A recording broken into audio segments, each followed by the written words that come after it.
મહિલાઓએ પરિવારની સુખ શાંતિ સમૃદ્ધિ તેમજ સ્વાસ્થ્ય માટે વિશેષ પ્રાર્થના કરી શ્રાવણ માસના પાવન પર્વે સાતમના પવિત્ર દિવસે નાવડીઓવાળા ખાતે શીતળા માતાની ભવ્ય પૂજાનું આયોજન કરાયું હતું। પરિવાર નિરોગી અને સુખી રહે તેવી શ્રદ્ધાભેર પ્રાર્થના સાથે મહિલાઓએ માતાજીના આશીર્વાદ મેળવ્યા। પૂજા દરમિયાન સમગ્ર વાતાવરણ ભક્તિમય બન્યું। મંત્રોચ્ચાર અને ભજન કીર્તનો ગુંજન થતાં શ્રદ્ધાળુ ભાવ વિભોર થઈ ઉઠ્યા। આ વર્ષે પણ મોટી સંખ્યામાં મહિલાઓએ ઉત્સાહપૂર્વક ભાગ લઈ પરંપરાને જીવંત રાખી અને અંતે પ્રસાદનું વિતરણ કરવામાં આવ્યું। મારું નામ રિયા કિશોરભાઈ ખલાસી છે। હું અહીંયા નાવડીઓવાળા પર પૂજા કરવા આવી છું શીતળા સાતમની।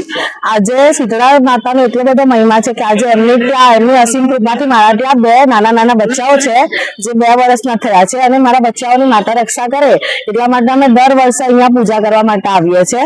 શીતળા માતાનું એટલું બધું મહત્વ છે। અમે આ વ્રત એવી રીતે કરીએ છીએ કે એક દિવસ આગળ રાંધણછઠ હોય છે જ્યારે અમે ગરમ જમવાનું બનાવીએ છીએ અને બીજા દિવસે એ જ જમવાનું અમે લોકો જમીએ છીએ અને એના કારણે આજે અમારા બચ્ચાઓ સુખી અને સહી સલામત છે।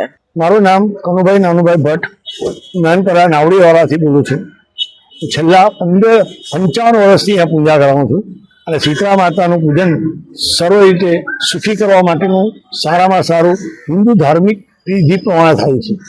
અહીંયા આગળ બહેનો આગલા દિવસે રાંધણછઠના દિવસે રાંધી બીજે દિવસે સવારે તાપી કિનારે પૂજા કરવા આવે છે। પછી પૂજા કરવા દરમિયાન પોતપોતાની મનની ઈચ્છા બી પૂર્ણ થાય છે એ માટે ખાસ આવે છે।